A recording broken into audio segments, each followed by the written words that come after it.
Good morning, children. Welcome back to the social session. Children, from today onwards, we shall take up a revision for the formative assessment 2, children. You already know the syllabus for formative assessment 2, children.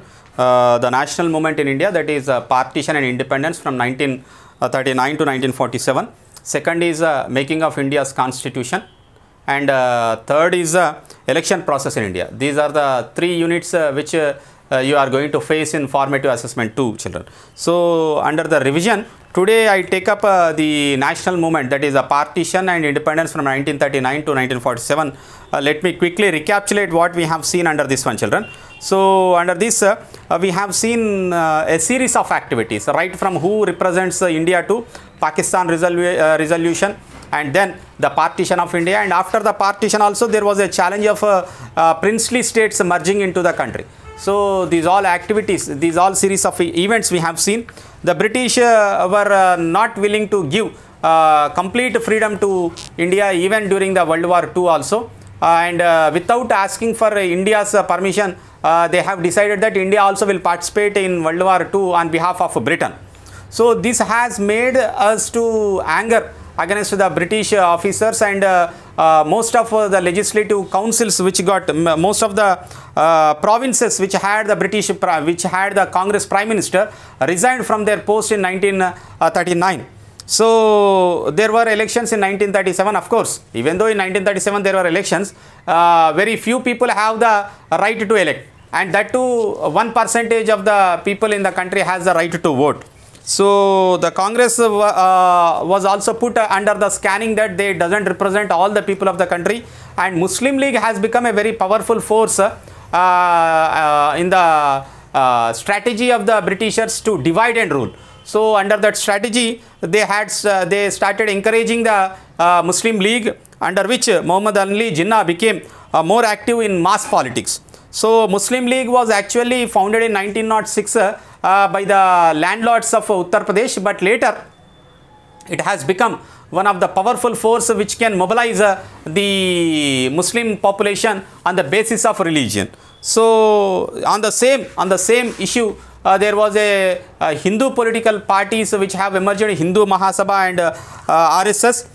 They were not the political parties, but they started as a cultural organization for mobilizing the Hindus and for uniting the Hindus.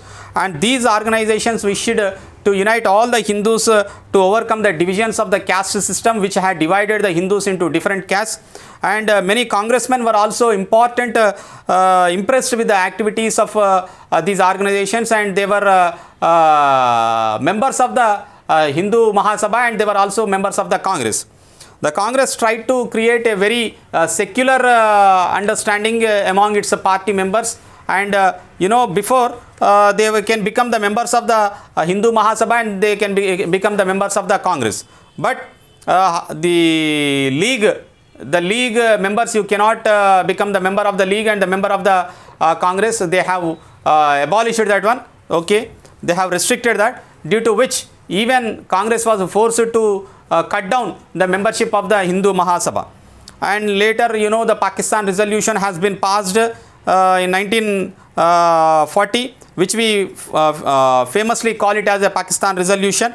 And of course, nobody thought that a separate country would emerge from India, but it was because of the strategy of the Britishers to divide the country. And the Quit India movement gave a impetus to the DARF national movement till then. It was a slogan given by Gandhiji, do or die, during this movement only, Quit India movement only. And he was sent to jail, and many socialist workers like Jay Prakash Narayanan and many other congressmen were very active underground. And many of the regions also declared independence from the British rule, and they worked parallelly to the British government there, especially in places like Midnapur in the east and Satara in the west, acted as a independent places also. And the Communist Party of India meanwhile decided to support the British war effort on the international front, because the Russians were supporting to the Britishers there against to the Nazi. So here also the communists decided to support the Britisher. On the contrary, Gandhi felt that Indians would handle the Japan on their own after the Britishers leave this country, but there were many ups and downs through which the Indian National Army got defeated in the hands of the British Army at the end of the World War II. We also have seen how the prisoners of war, POWs, were released by Subhash Chandra Bose, and Subhash Chandra Bose had started his own army, making Singapore as a headquarters, and from there he wanted to attack on, through the Burma, he wanted to attack on British forces in India. So even he approached Nagaland, okay, and he even reached Nagaland there through the Indian National Army, and later after the defeat of Japan in the World War, even Indian National Army also got defeated. The people, the soldiers who were caught in this war were brought to the trial during 1946 to 1948. The issue of Hindu-Muslim identity and separate politics often became unimportant during these times, and even years after the war, it can be understood the situation in the country was very poor. There was a shortage of food, prices were rocketing, and there were many other factors where inflation was very high, and it was in 1946 the elections were conducted to the Constituent Assembly, where to prepare a constitution responsibility was given to the Constituent Assembly. So tomorrow we shall see further about the India's independence and partition, children. Thank you.